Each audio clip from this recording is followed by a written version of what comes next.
By sundown, the people of Calder Crossing would stand inside Town Hall and hear the names of 5 passengers whose deaths had been pinned on the wrong man.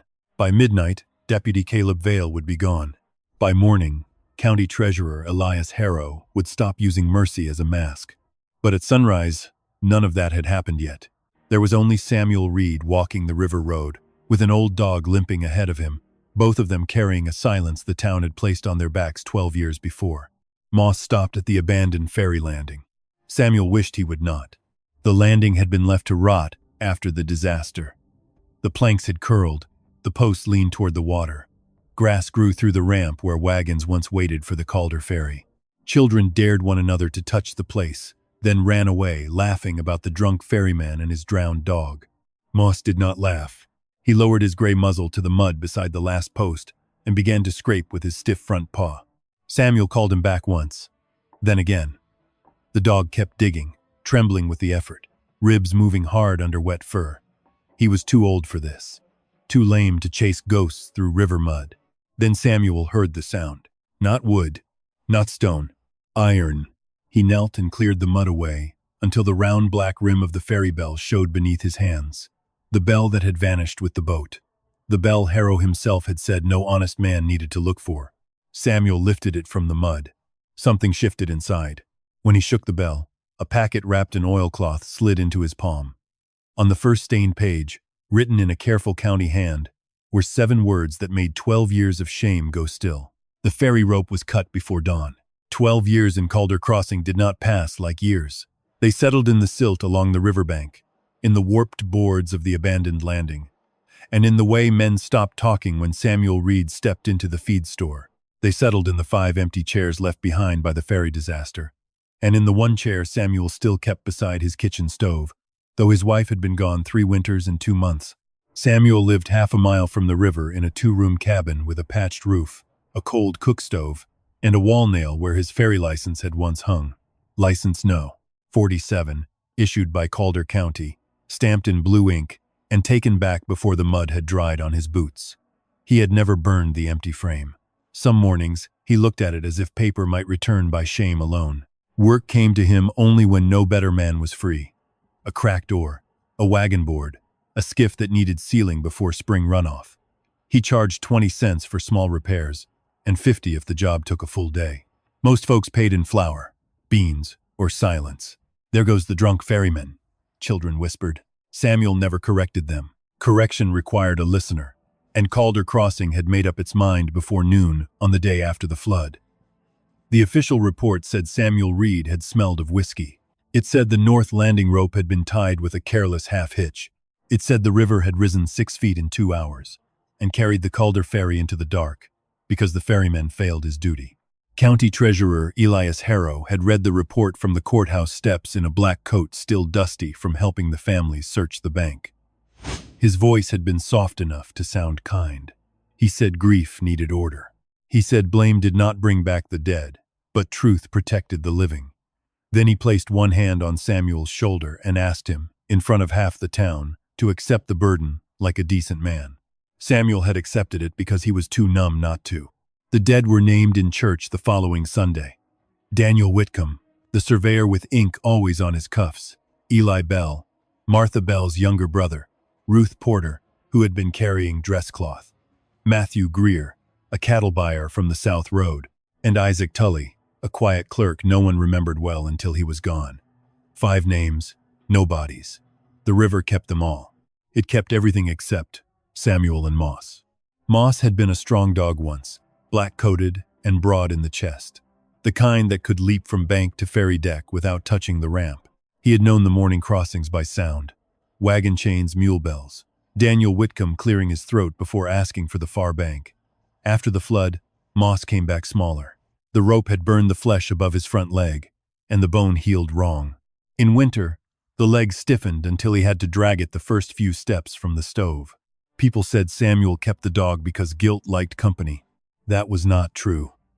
Samuel kept Moss because Moss was the only living creature in Calder Crossing that looked at him without a verdict. Still, even loyalty had weight. Moss woke at night with his ears raised toward the river. He refused food when the water ran high.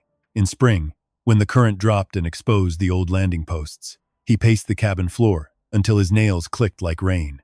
Samuel would tell him no. Moss would lie down, trembling, and stare at the door until morning. On Monday, a red county notice appeared on the post outside Bell Cafe. Samuel saw it while carrying a repaired milk crate back to Mrs. Haskins' wagon. The paper was clean and pinned straight. Abandoned river structure to be cleared. Timber and iron to be sold at county auction. Inspection and removal to begin in 7 days. Below it was Elias Harrow's signature. A few men read the notice and laughed about finally tearing down the drunk ferryman's monument. Martha Bell came out with a towel in her hand and went still. Her face did not soften, but for once she did not spit a word at his feet. Deputy Caleb Vale did that for her. "Best stay home when they pull those posts," Vale said, leaning against the rail. "Rottenwood can remember the wrong man." The men nearby chuckled. Samuel folded the empty milk crate under his arm and walked away.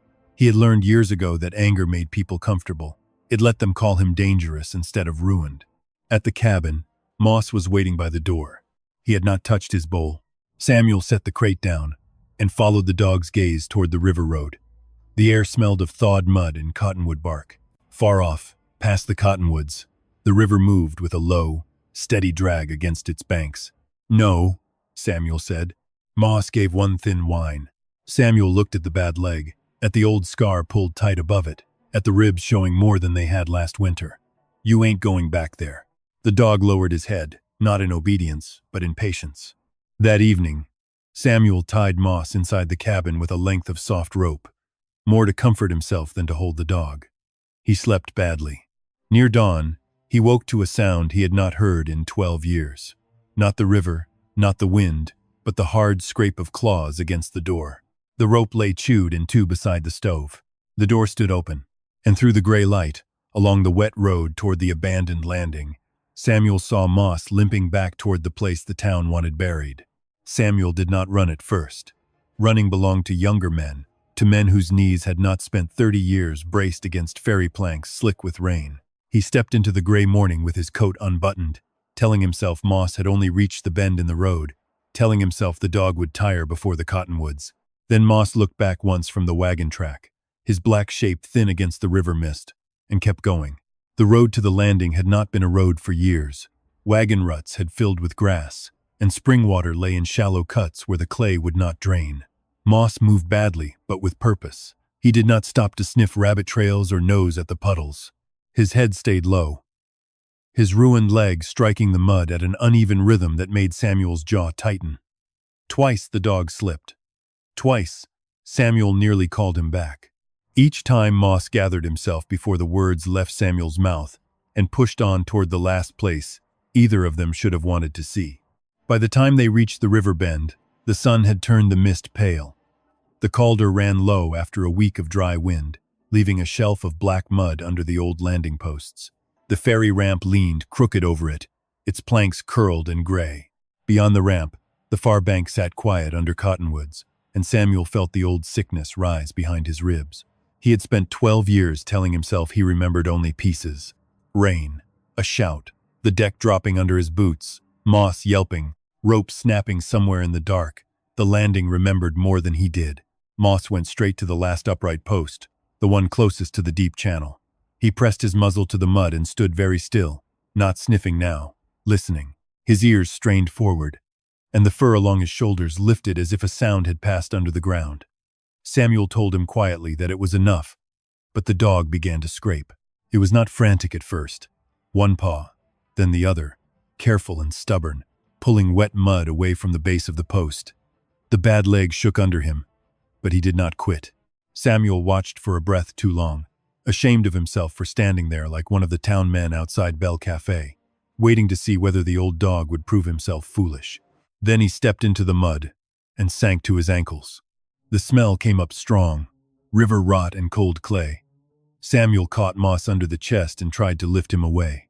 The dog twisted with more strength than he had shown in months and set his teeth gently around Samuel's sleeve, not biting, holding, begging.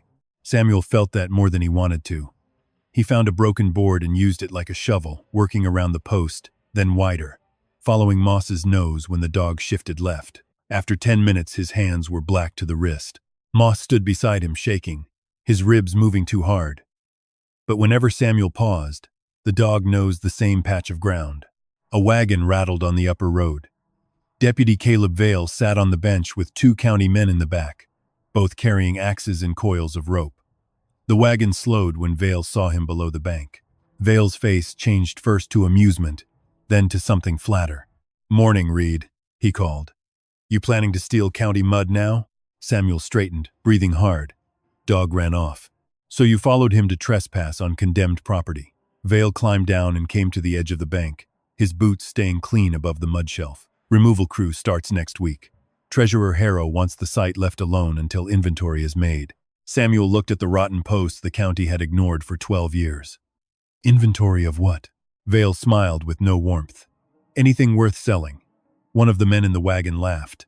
Moss gave a low sound from beside Samuel's knee, more pain than threat. Vale looked at the dog and rested his hand on the butt of his pistol, as if the motion were casual. "Keep that animal quiet." Samuel laid one muddy hand on Moss's back. "He won't trouble you." "He already has." Vale let the words hang a moment, then turned back toward the wagon.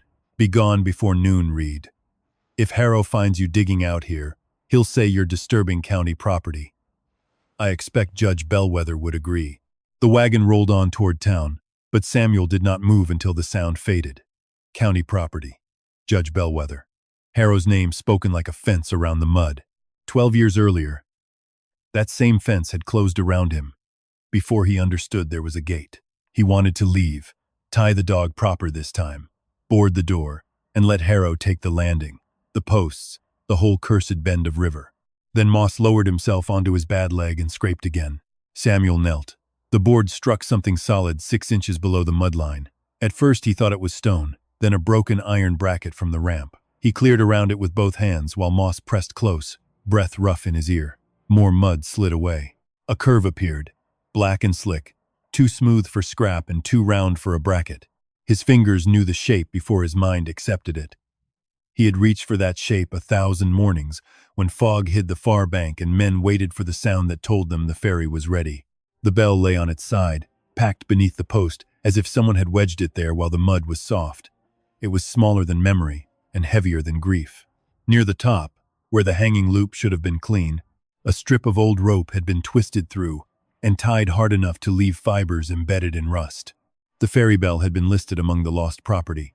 Harrow had signed that line himself. Bell, deck lantern, cash box, north rope, passenger effects, unrecovered due to flood conditions. Samuel had read those words in the hearing room until they became part of the sentence against him. Yet the bell had not gone down river. It had been buried at the landing. Moss put his nose against the iron and gave one tired whine. Samuel dug under the lip and pulled. The mud held fast, then released with a wet sound that made him feel as if the river itself had loosened its mouth. The bell rolled against his knee, leaving a black hollow where it had slept for 12 years. Something inside moved. Not a ring. The clapper was gone. This was softer, wrapped, sliding against iron. Samuel looked toward the upper road, then to the river, then to Moss.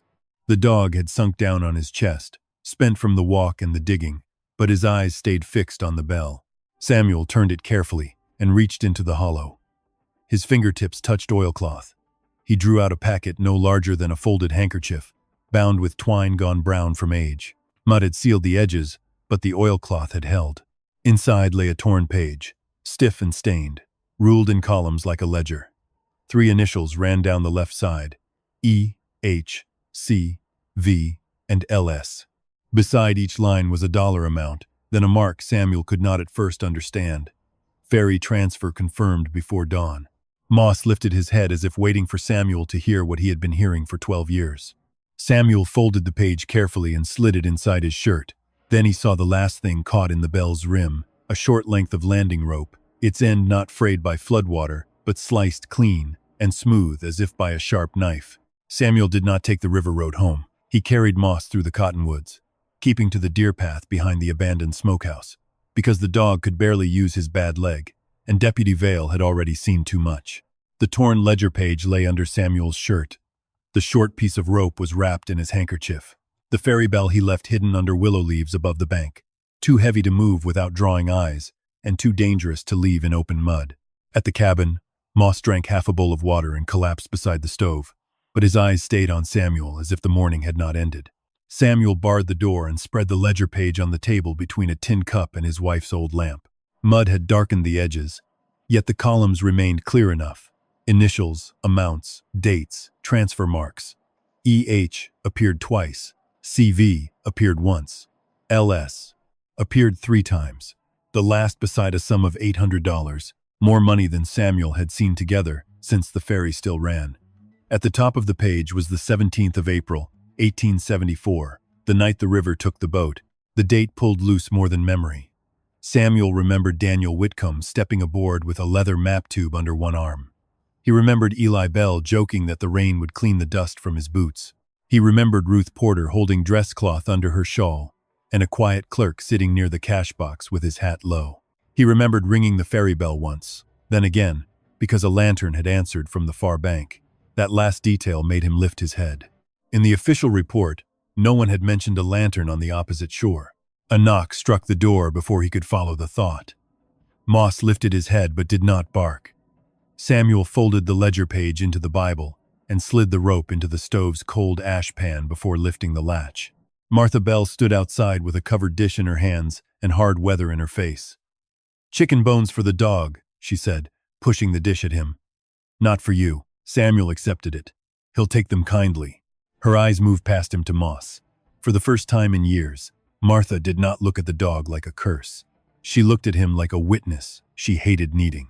Vale came by the cafe, said you were digging at the landing, said if folks see you there again, Harrow may ask Judge Bellwether to bind you for disturbing county property. I figured as much. He also said you found nothing.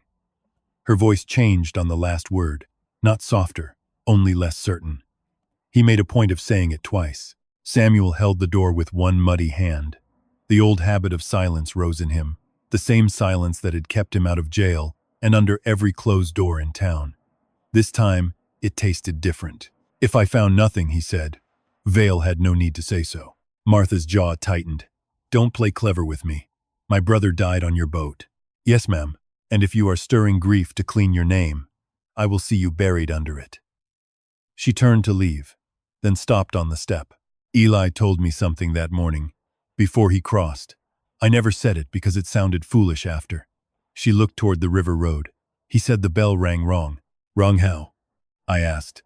"He said it sounded muffled, like someone had stuffed cloth in it. Then he told me to save him coffee for supper." "There was no supper." She walked away before Samuel could answer. By noon, Samuel had copied the ledger page onto flour paper and hidden the original back inside the Bible. E.H. Plaints. Could only be Elias Harrow, unless another man in Calder County had worn those initials with the same office and the same soft voice. C.V. pointed toward Caleb Vale, who had been a young deputy then. L.S. troubled him most. He wrote the letters again until one name came forward from old rumors. Luther Sykes, a gambler and night trader who used to move stolen tack and contraband tobacco across the river. Luther had died the year after the ferry disaster, shot outside a Red Fork saloon. It made sense too quickly.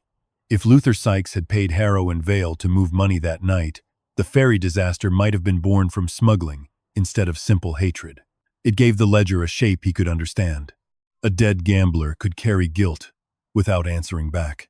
That afternoon, Samuel walked to the closed livery and paid old Mrs. Pruitt a nickel for 3 brittle Red Fork newspapers her husband had once stacked under the harness bench. In the second issue, dated the 3rd of June, 1875, he found a small notice about Luther Sykes being killed over a card debt. In the third, he found a report on land parcels sold along the Calder River within 6 months of the ferry disaster. 4 family names appeared there, each tied to debt settlement near the proposed North Road. One name was Whitcomb. The buyer listed beneath it was not a man at all, but a company. Larkspur Syndicate. The letters LS changed shape on the page while Samuel sat on a feed barrel behind the livery with the paper open on his knees. Luther Sykes fell away, and something larger took his place. If LS was a company, then the ledger was not just a smuggler's account. It was land money, county money, quiet money, moved before dawn on a ferry that never reached the far bank. A shadow crossed the newspaper. Elias Harrow stood beside the alley fence in a clean gray coat, his hat brim low enough to shade his eyes. Samuel, Harrow said gently. Mrs. Bell tells me you have been unsettling yourself. Samuel folded the newspaper, too late to hide that he had been reading. Morning's past, treasurer. So it is. Harrow smiled faintly. I heard about Moss. Poor creature. Old wounds pull hardest when a place is about to change. He rested one gloved hand on the rail. The county will remove that landing soon. It is unsafe. I would hate to see you hurt yourself trying to save a ruin. I'm not saving it. No? Harrow's eyes dropped to the folded paper. Then perhaps you are saving a story. Those can be more dangerous than rotten timber, especially when grief has had 12 years to improve them. Samuel felt how easily concern became warning in that voice. You signed the lost property report. I signed many reports. Calder County does not run on memory. The ferry bell was listed lost. For the first time, Harrow's smile stopped moving with his mouth. If you have found county property, you must surrender it to Deputy Vale by sundown. That is the lawful course, and the kindest one. People suffered enough from that night, without you placing rusty iron on their tables. He stepped back, his voice still low and almost sorrowful. Your wife understood the cost of old burdens. I would not see you dishonor her peace by lifting one you cannot carry. Harrow walked toward the courthouse before Samuel's hands stopped shaking. The threat was wrapped in clean cloth, but he felt the blade. He returned home by the back lots, avoiding every window that might report his steps. Moss was asleep when Samuel entered, but the dog woke as soon as the paper touched the table. Samuel laid the red fork clipping beside the copied ledger page and wrote the 3 letters again. LS. No longer looked like a dead gambler. It looked like a door opening into land records, dead passengers, and men who had used the river as a dark road for money. Then Moss rose with a pained grunt, limped to the stove, pushed his muzzle into the cold ash pan, and dragged the handkerchief into the light. The cut rope rolled out. Stuck to one sliced end, almost invisible under black grit, was a tiny curl of pale wood shaving. Samuel held it in his palm and remembered Martha's words. The bell had rung wrong because something had already been hidden inside it before the ferry ever left the landing. By the time Samuel reached Jonah Pike's place, the sun had cleared the cottonwoods and turned the river road white with dust. Jonah lived behind the cooper's yard in a leaning house with rope coils, pulley blocks, and cracked harness hanging from the shed rafters. He had once been the best line man in Calder County. If a ferry rope, well line, or bridge cable needed judging, men brought it to Jonah before they brought it to any court. Now he opened the door half blind, holding a carving knife low at his side. Samuel Reed, he said before Samuel spoke. You still drag your left boot when you're carrying something heavy. Samuel almost left. Old men with memories were easier to hurt than young men with guns. But Moss limped past him into the yard, nose lifted toward the shed, and Jonah lowered the knife. That dog's still alive? Most days. Then he's got more stubbornness than the rest of us. Inside the shed, Samuel unwrapped the short length of rope. He did not mention the bell. He did not show the ledger page. He only laid the cut end under Jonah's fingers and waited. The old lineman touched the fibers slowly, rolling them under his thumb, then brought the rope close to his nose. North landing line, Jonah said. Samuel felt his throat tighten. You're sure? I made it. 3-strand tarred hemp, 2 blue marker threads under the lay, iron salt rubbed in after stretching. County ordered 60 feet on April 14th, 74, 3 days before the ferry went down. The report said the rope was old. The report lied. Jonah pushed the piece back. Or the men who wrote it never cared what truth felt like in their hands. Moss had gone to a grease-dark crate beneath a row of rotted tackle. He nosed the lid, then scratched once, weak but certain. Samuel opened it and found wedges, a cracked pulley block, and a narrow strip of oiled leather, stiff with age. Jonah frowned when Samuel set it on the table. That ain't mine. The leather had 2 brass rivets and a half-moon stain where metal had rested. Part of a knife sheath, maybe. Under mold and old grease, Samuel caught a faint trace of lamp oil, the same smell clinging to the pale shaving stuck to the rope end. Jonah touched the leather, and his face changed. Vale stood right there after the flood, Jonah said. Said he was collecting county material. You told him the rope was cut. I told him it could not have parted clean from water. Jonah shut the shed door until only a blade of light crossed the table. He said grief made old hands mistake things.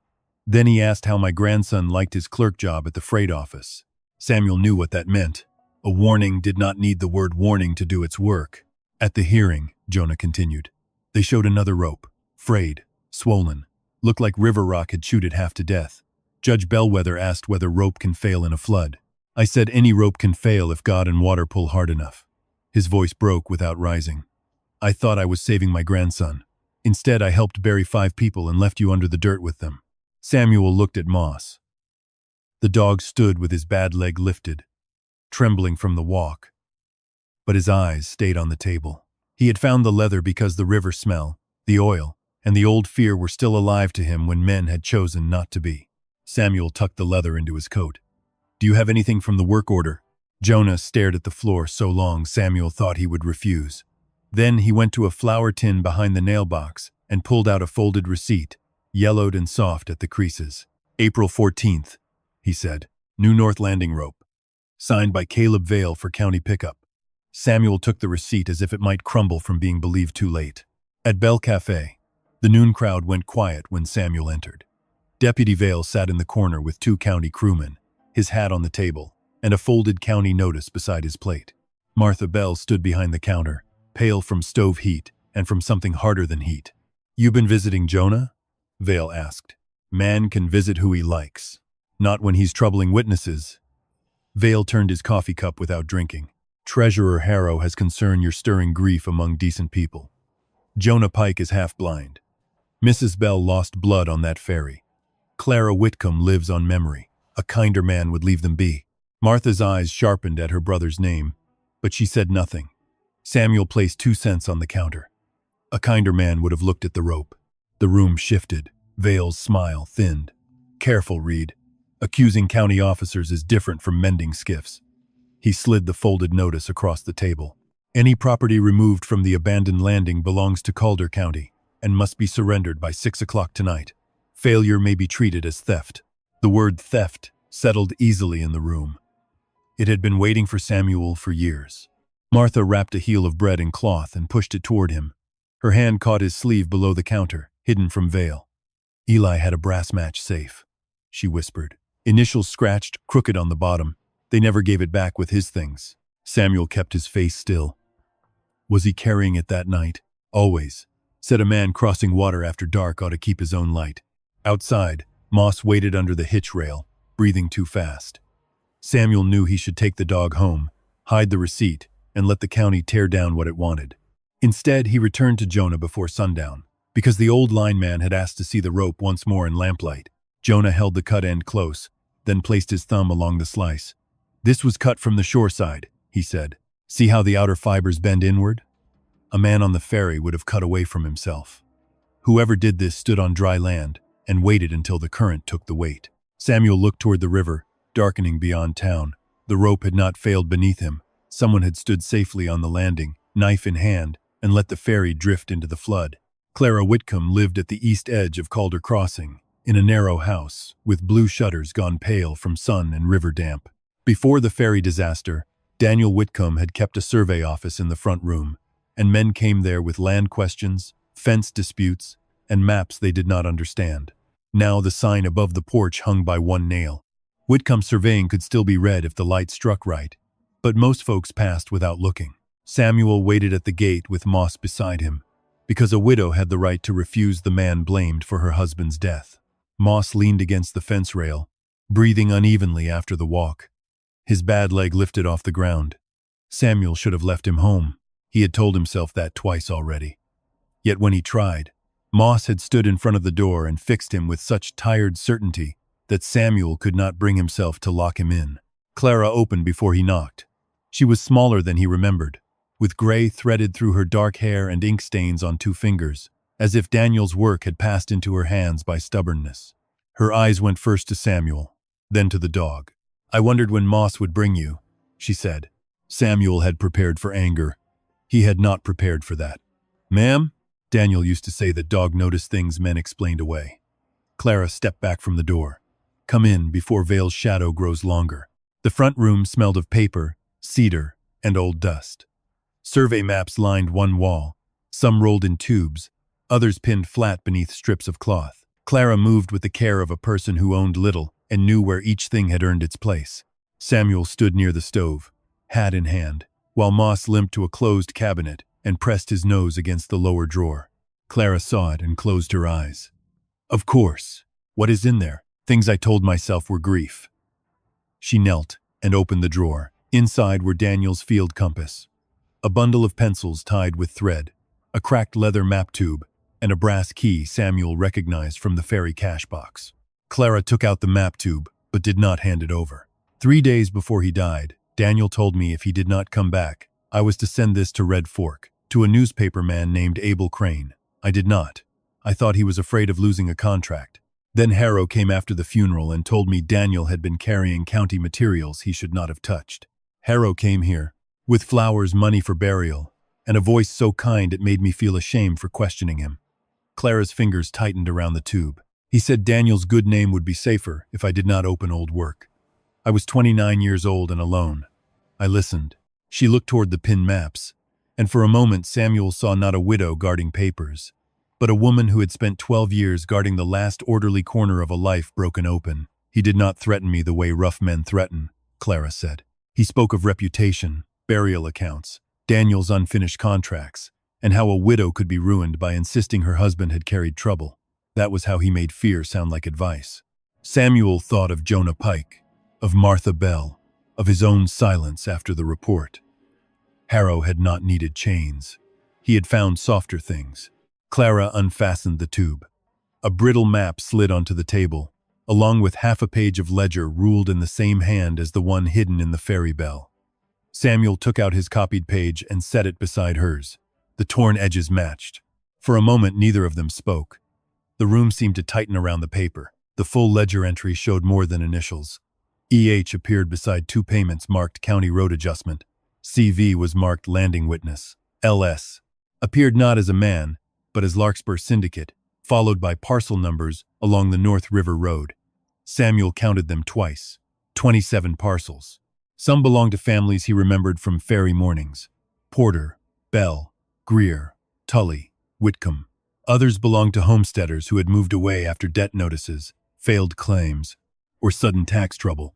It was never only the ferry, Clara said. Daniel found that land along the proposed North Road had been bought before the road was publicly announced. Poor families were told their parcels were worthless or in arrears. Then Larkspur Syndicate bought them through agents, and the ferry carried the money. Money, amended records, maybe names. Clara touched the map where a red line crossed the river.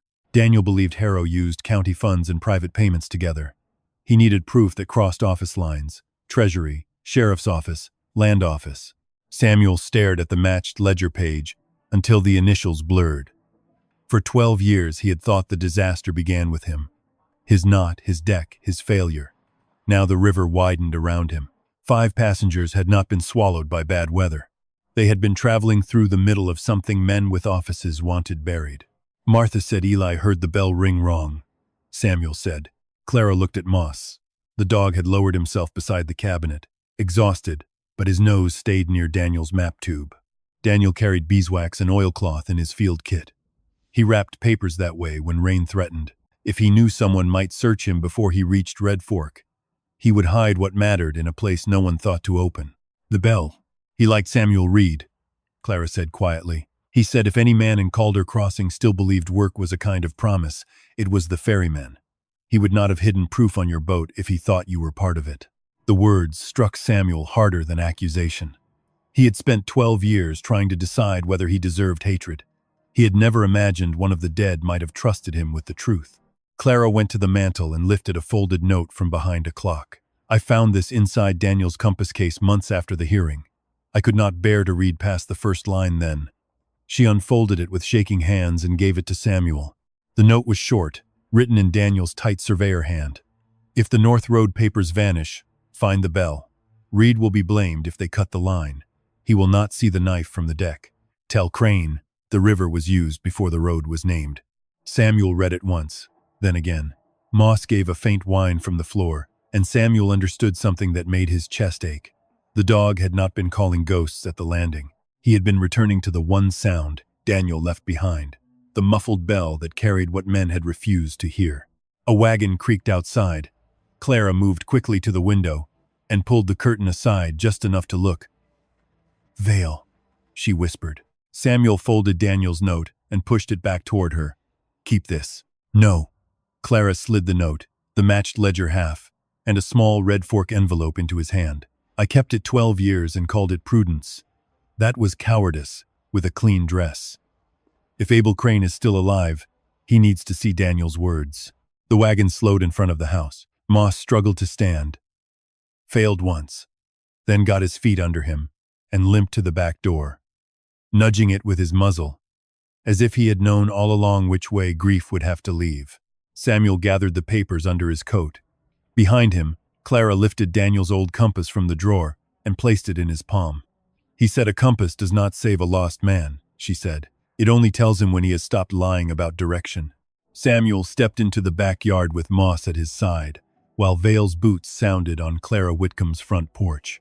In his coat lay the first words any dead man had ever left him in mercy. "Reed will be blamed if they cut the line." Samuel did not go home. Home was the first place Vale would look, and the cabin had too many floorboards that could be pried up under color of law. He kept to the wash behind Clara's garden, crossed the dry gully below the livery, and reached the cottonwoods before the deputy's wagon had finished turning in the street. Moss followed close at first, then fell behind, his breath turning rougher with every stretch of uneven ground. Twice Samuel stopped to lift him, and twice the old dog fought weakly, until his feet touched dirt again. The far bank had always seemed nearer from the ferry deck. On foot, with 12 years of shame in his coat and Daniel Whitcomb's words against his ribs, it felt like another county. Samuel took the old cattle ford 2 bends north, where stones broke the current and willow roots held the bank together. The water was cold enough to bite through his boots. Moss stepped in after him without hesitation, then stumbled when the current pressed against his bad leg. Samuel caught him under the chest and nearly lost his own footing. For a moment, man and dog stood braced in the shallows while the river pulled at both of them, not hard enough to drown, but hard enough to remind. "You should have stayed," Samuel muttered. Moss only leaned forward. On the far side, the cottonwoods grew thick and old, their roots gripping the bank like hands that had refused to let go. Samuel had not stood there since the hearing. The official report said no lantern had been seen from that side, no tracks found, no sign of tampering beyond flood damage. But the report had also said the bell was lost and the rope was old. Samuel no longer trusted paper that had passed through Harrow's office. Moss found the tree before Samuel did. It stood 30 yards downriver from the old landing line, split by lightning long ago, with a hollow low in the trunk where water had packed leaves and silt. The dog stopped beneath it and lifted his nose to a dark scar in the bark. Samuel brushed mud away and saw 2 rusted marks set deep into the wood, one above the other. Not natural scars. Iron had bitten there. A hook, maybe, or a river drag. Daniel's map had shown a red line crossing near this bend. If men had stood on this bank with a second line or hook, they could have guided something in the dark, pulled something from the ferry, or held the boat just long enough for a knife on the near landing to do its work. Samuel touched the marks and felt the old night rearrange itself in his mind. The ferry had not simply broken loose. It had been handled. Moss whined at the hollow. Samuel knelt and reached inside, expecting mud, roots, perhaps nothing. His fingers struck tin. The box was wedged behind a thick root and sealed with wax so old it cracked when he pulled. Inside lay 3 things. The missing half of a ledger sheet, a brass match safe scratched crooked with the initials EB, and a folded survey plat bearing Daniel Whitcomb's seal. The ledger completed the line Samuel had carried from the bell. Larkspur Syndicate had paid $800 for river transfer before road notice. Beneath that, in a smaller notation, were 5 parcel numbers and 1 phrase that made Samuel's hands go cold. Witnesses aboard. The dead had not been passengers by chance. At least some had been carrying, seeing, or knowing things that made them dangerous. Moss lowered himself onto the wet leaves with a sound Samuel had never heard from him before. Almost a sigh and almost a surrender. His bad leg shook even when he lay still. Samuel put the match safe, ledger half, and survey plat into the inside pocket of his coat, then wrapped one arm under the dog's ribs. "We go slow," he said. "No more proving today." But Moss had gone rigid. His ears turned toward the ford. Samuel heard it a moment later. Wagon wheels on stones, then a man cursing at a horse. Vale had found the ford. Samuel pulled Moss behind the lightning-split tree and held the dog's muzzle gently, not to silence him from fear, but to keep him from wasting breath on a growl. Deputy Vale came through the willows with one county man behind him and a shotgun under his arm. His boots were wet to the knee. He was no longer smiling. "You are making this harder than it needs to be," Vale called. "Treasurer Harrow wants county property returned. Judge Bellwether has been informed you are obstructing removal work and harassing widows." Samuel stayed behind the tree. Vale stepped closer, scanning the mud. He saw the disturbed leaves near the hollow. His face changed. "You found it." The words were not accusation. They were confession before he could dress it. Samuel moved then, not toward the ford but downriver, pulling Moss with him. The old dog tried to run and could not. Vale shouted. The county man crashed through brush. Samuel reached a washout where the bank dropped steep toward a gravel bar and slid more than climbed. One hand gripping Moss's scruff, the other clamped over his coat pocket. A shot did not come. Vale was too careful for that in daylight, too careful with a county witness beside him. Instead, he used speed, anger, and law. He caught Samuel at the bottom of the washout and drove him against the bank with a forearm across his chest. The papers bent inside Samuel's coat. Moss lunged, not at Vale's throat, not like a storybook hero, but at the deputy's right sleeve. His teeth caught leather. Vale cursed and struck him with the back of his hand. Moss fell onto his side and did not rise. Samuel stopped fighting. Vale searched him fast and found the tin box, the survey plat, and one ledger half. He did not find the brass match safe, which had slipped through a tear in Samuel's lining and lodged under his shirt. He did not find Daniel's note, still folded flat inside Samuel's boot. Vale leaned close enough that Samuel smelled river water and tobacco on him. "You had 12 years of pity," Vale said. "Do not mistake that for permission." He shoved Samuel into the mud and turned back toward the ford with the box under his coat. The county man looked uneasy, but followed. Samuel waited until the brush swallowed them, then crawled to Moss. The dog's eyes were open. His breathing was shallow, but he was alive. In his mouth, clenched so hard Samuel had to ease it free, with trembling fingers, was a torn strip from Vale's leather cuff. Stuck to the inside was a small red smear of sealing wax, marked with half of a county seal. Samuel carried Moss home after dark, not because the dog could not walk at all, but because every step cost him more than pride should allow. Moss lay against Samuel's chest with his head low and his breath scraping in shallow pulls. The torn strip of Vale's cuff, with its smear of red sealing wax, stayed folded inside Samuel's shirt beside Eli Bell's brass match safe. Daniel Whitcomb's note remained hidden in his boot, damp at the edge from the river crossing but still readable. The county had taken the tin box, and most of the paper, yet it had not taken the dead men's voices entirely. At the cabin, Samuel warmed water, cleaned Moss's mouth where the deputy's blow had split the gum, and wrapped the bad leg with a strip from one of his wife's old flour sacks. Moss did not whine. That troubled Samuel more than if he had. Pain had made the dog quiet in a way the river never had.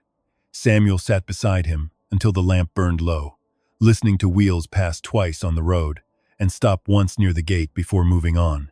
Near midnight, Martha Bell knocked at the back door. She came in with her shawl pulled tight and a coffee tin under one arm. Clara Whitcomb followed, carrying Daniel's compass and a small bundle of maps tied in brown cord. Jonah Pike arrived last, led by his grandson Peter, who had returned from Red Fork that afternoon after hearing Vale had been asking about him. None of them greeted Samuel like a friend. That would have been too easy and too false. They entered like people stepping into a room where their own silence had been waiting. Martha set the coffee tin on the table and opened it. Inside lay 3 things from Eli Bell's old room. A receipt for ferry passage dated the 17th of April, 1874. A note for coffee written in Eli's crooked hand. And a second match safe, plain tin and dented. "This was the one they returned to me," she said. "I thought grief made me remember brass because brass sounded finer. But Eli's brass safe had his initials cut wrong. E backward, B too deep. If you found that, then someone stripped his pockets before the county gave us his things." Samuel placed the brass match safe beside hers. Martha touched it once and pulled her hand away, as if it were still warm from her brother's pocket. Clara laid Daniel's note on the table and weighted it with the compass.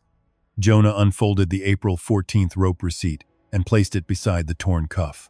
Peter, a thin young man with freight office ink on his thumb, added one more piece Samuel had not expected. A copied shipping memorandum from Red Fork, dated 2 weeks before the disaster, listing sealed county packets routed to Calder Crossing under Harrow's authorization. One line carried the initials AC at the bottom. Abel Crane, Peter said, newspaper man. He prints freight notices when the railroad cheats him on rates. Daniel sent him something before the ferry went down. I found his name in an old dispatch book. Clara closed her eyes, not in relief but in pain, sharpened by delay. Daniel told me Red Fork.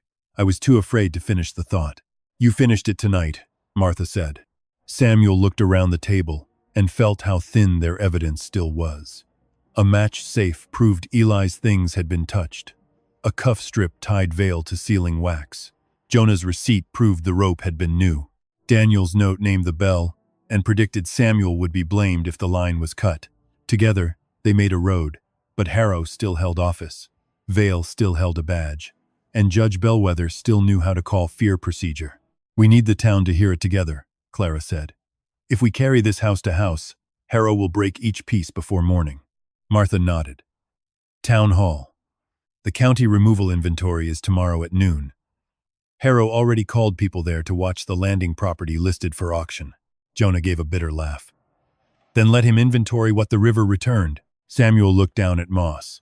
The dog had lifted his head from the blanket, eyes fixed on the table, as if the names and papers had a scent he could still follow. He cannot go, Samuel said. Martha's face hardened, but not at him. Vale hit him? Samuel did not answer. He did not need to. For once, Martha Bell's grief chose a direction other than Samuel. Then Vale can watch that dog breathe while he answers for what he took. They spent the next hour deciding what not to carry together. Jonah argued that one pocket could be emptied, one witness called confused, one widow dismissed as grief-struck, but 5 separate hands were harder for Harrow to close around. Clara copied Daniel's note in the same careful wording, making 2 copies with the date and the words Red Fork written plain at the top. Peter checked the shipping memorandum against the freight office marks he knew by habit and circled the line where Harrow's authorization appeared.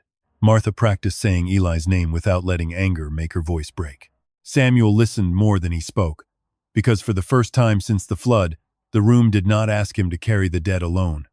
Even Moss seemed to understand the division. He lifted his head whenever a paper passed from one hand to another, then settled again, worn down but watchful.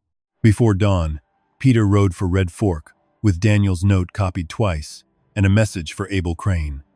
Clara kept the original note, hidden under her dress lining. Jonah kept the rope receipt. Martha took back Eli's brass match safe, saying no deputy would put it in a county drawer while she still had hands. Samuel kept the cuff strip and the plain tin match safe, because if Vale searched one person, he should not find the whole truth in one pocket. Just before sunrise, Samuel walked once to the door and looked toward the road. No one waited there with a lantern. No crowd had gathered to forgive him, and none had gathered to drag him away. That quiet frightened him more than noise. It meant Harrow was choosing the room, the hour, and the story. Samuel returned to the table and touched the plain tin match safe, then the torn cuff strip. Small things, he thought, had survived because powerful men had overlooked them. Maybe forgotten things knew how to stay alive better than proud ones. Morning brought Calder Crossing out in its cleanest anger. By 10, men and women stood around Town Hall, waiting for Harrow's inventory of the old landing materials. Some came for auction prices.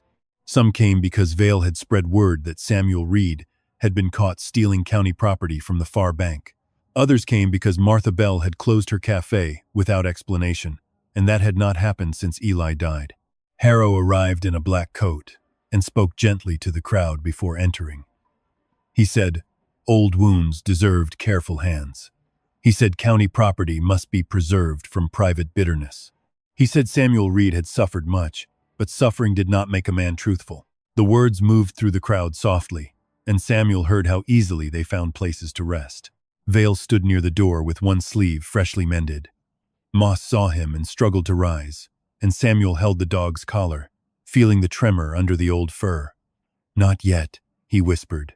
Inside Town Hall, Judge Bellwether took the front table because the inventory had become, by Harrow's request, an informal county hearing. That word informal made Samuel's stomach tighten. Informal meant rules could bend toward the man already holding power. Harrow placed a ledger on the table before anyone else spoke. It was clean, dry, and bound in brown leather. "For the sake of order," he said, "I have brought the original ferry expense book from 1874.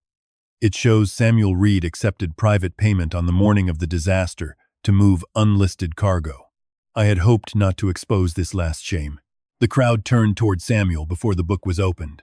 Moss gave one low, broken growl, and on the first page Harrow displayed, beneath a neat column of ferry charges, Samuel saw a signature shaped like his own, but written by a steadier hand. Samuel looked at the signature in Harrow's ledger and felt the old room tilt around him. For 12 years, Calder Crossing had needed only one shape to condemn him: his name at the bottom of a report, his silence beneath a verdict, his face beside a ferry that had not come back full. Now Harrow had brought them another shape, neat and dry, and placed where everyone could see it. Samuel Reed, written under a private cargo charge, dated the 17th of April, 1874. Judge Bellwether adjusted his spectacles. "Mr. Harrow, you claim this is the original ferry expense book?" "I do," Harrow said. "Preserved in county storage, where proper records belong." Martha Bell made a sound low in her throat. Clara Whitcomb stood beside her. One hand closed around Daniel's compass. Jonah Pike sat near the front, his grandson behind him with a steadying hand on his shoulder. Moss lay at Samuel's feet, wrapped legs stretched before him, eyes fixed not on Harrow but on Deputy Vale's freshly mended sleeve. Bellwether turned to Samuel. "Have you an answer to this charge?" Samuel wanted to say the book was a lie. He wanted to say Harrow had made a life of clean lies. But a town that had believed one official report would not abandon another because a ruined ferryman shook his head. He drew Daniel's note from his boot and placed it on the table. "Daniel Whitcomb wrote this before he died." Harrow sighed softly, as if wounded by the trouble. "Your Honor, grief has made Mr. Reed collect scraps from widows and frightened old men. That note has no standing unless its chain is proven." "Then prove yours," Clara said. The room stirred. Clara stepped forward and laid the matched ledger half on the table, the one she had kept 12 years in Daniel's map tube. Martha placed Eli Bell's brass match safe beside it. Jonah placed the April 14th rope receipt beside both. Samuel laid down the torn cuff strip with the red sealing wax. The evidence looked small under the town hall lamps. Not like justice. Not yet. Just paper, brass, rope, and leather, waiting for courage to make them speak. Harrow's first resistance came through the judge. Bellwether tapped the table. "Any item removed from the abandoned landing or far bank may be county property. I cannot allow this room to become a market of stolen evidence." "That is convenient," Martha said, her voice shaking but clear. "Because for 12 years the county kept what belonged to my brother and gave me back another man's tin match safe." She held up the brass one. The crooked E and deep-cut B caught the lamplight. "Eli scratched this himself. If it was on the far bank, someone emptied his pockets before his things were returned.